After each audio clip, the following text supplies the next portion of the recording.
Magandang araw mga ka-journey. Gawa po tayo ng natural pesticide.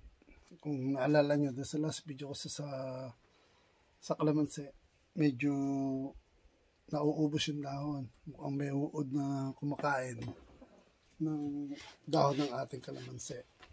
So, subukan po natin na itaboy yung pesticide, yung mga uod o kung ano man na kumakain ng dahon ng ating kalamansi. So, gagawa po tayo ng natural. So, subukan po natin kung magiging effective po siya para sa ating kalamansi. Para mawala yung yung mga peste sa ating kalamansian. Para sa mga ingredients na gagamitin natin dito sa paggawa ng natural na pesticide ay powder detergent. Nakakatulong po ito para mahilab natin yung mata ng mga insekto. Alam naman natin na tawag dito, kahit tayo malagyan tayo ng bula nito, mahihilab yung ating mata. Kailangan din po natin ng bawang. Pero yung bawang, kung 1 liter lang po yung gagamitin ninyo, kahit 2 lang na bulb ang gamitin ninyo. Since masyadong marami yung kalamansi at gagamitin na natin sa iba pa nating halaman, 5 litro ng tubig yung gagawin natin sa ngayon. Kaya kahit yung isang bulb na ito ang gamitin natin. Tapos kailangan din natin ng mantika, vegetable oil o kahit ano pong mantika. Ang mantika kasi makakatulong ito para dumikit siya sa mga dahon ng ating halaman, na kahit umulan man o magdilig tayo, nandun pa rin yung pesticide. So at least 2 days siguro magiging nakadikit siya dun sa ating mga halaman. Tapos kailangan din natin ng suka at pati na rin itong dishwashing liquid. Kakaiba po kasi galon po yung binili ko dishwashing liquid. Yung dishwashing liquid naman, makakatulong naman po ito kung sa kalamansi natin, para yung mga balakubak matanggal niya. Tapos kung gusto niyo naman po na sobrang tapang yung inyong gagawing natural pesticide, pwede niyo po lagyan ng sibuyas, luya, saka ng sili. Pero para sa akin, okay na po yung bawang ang gagamitin natin. So, ang gagawin lang po natin, sama na rin po natin yung tubig. Kasi itong tubig na to, makakatulong to para hindi masyadong matapang yung ating gagawin na pesticide. So, parang neutralizer siya, yung water.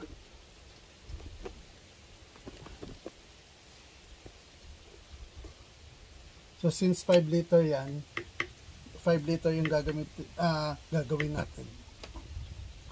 Lalagyan lang tayo ng 5 kutsara ng mantika.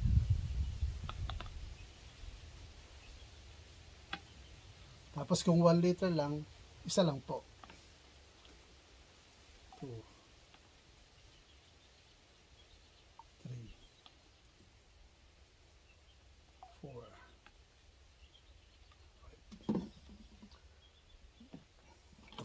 Para hindi matapon. Tapos sa suka din, ganun din po. Kailangan din po natin ng 5 kutsara. 1, 2, 3, 4, 5.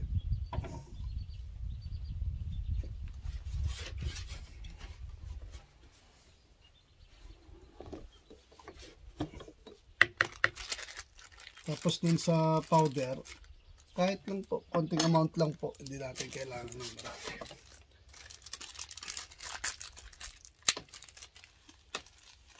Konting amount lang, okay na po yun. Tapos lagay na rin natin tong bawang. Hiniwa ko na po yung isang buo. Lagay na po natin. Actually, yung katas po na ito, yung pinaka-importante. Wala lang po tayo nung ano eh.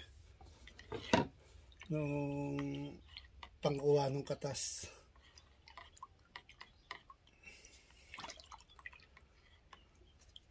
Tapos lagyan na rin natin to ng ano, dishwashing liquid. 5 patak lang din po.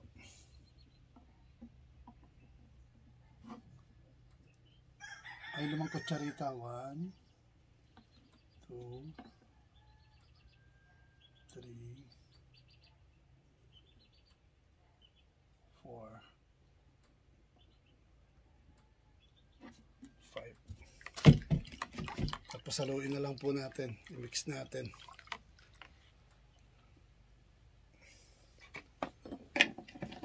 Takpan lang natin to lahat para hindi siya matapon.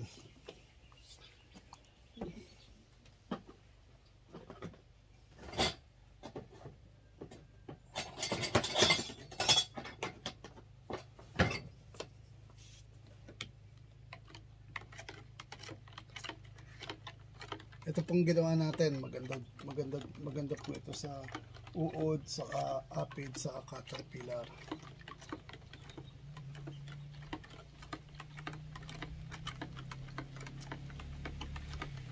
Tapos pagka mag-i-spray kayo, diretso na po to. Hindi nyo na po to i-dissolve ulit sa tubig o ano.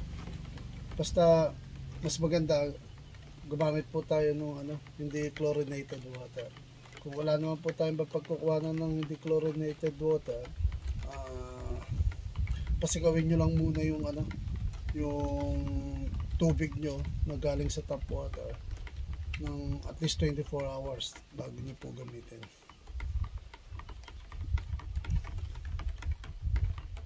Tapos kung mag-i-spray po kayo,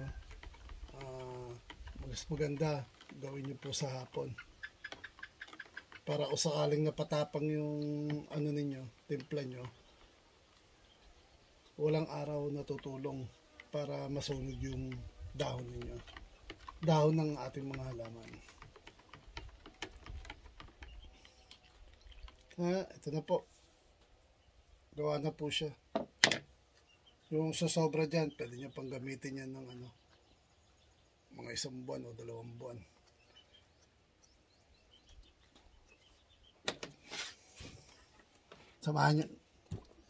Samahan nyo po ako. Mag-spray po tayo. Sprayan natin yung kalamansi natin.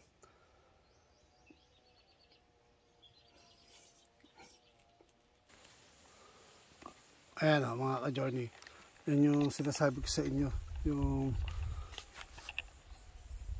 kinakain ng uod yung aking kalamansi. Ayan po. Kaya subukan po natin itong ginawa nating spray, natural pesticide, kung makakatulong po siya. So nilagay ko na po siya sa sprayer.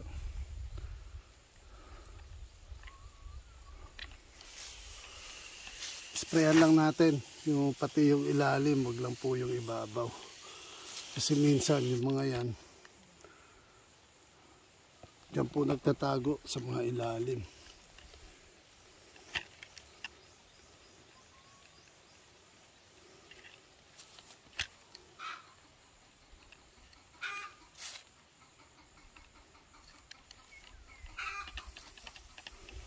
Sprayan natin siya.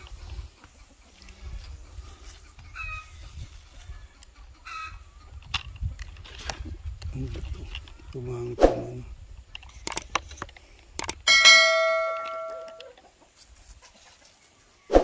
Nabarahan yata ng bawang yung sprayer.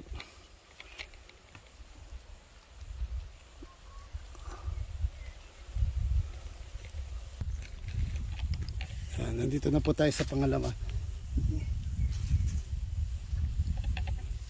nyo ho, daming kagat.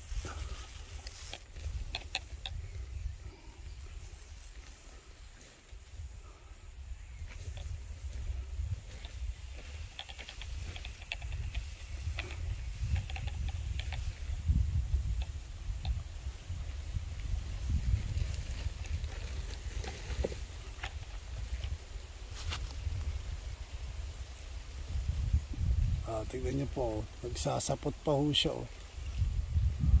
Nagsasapot.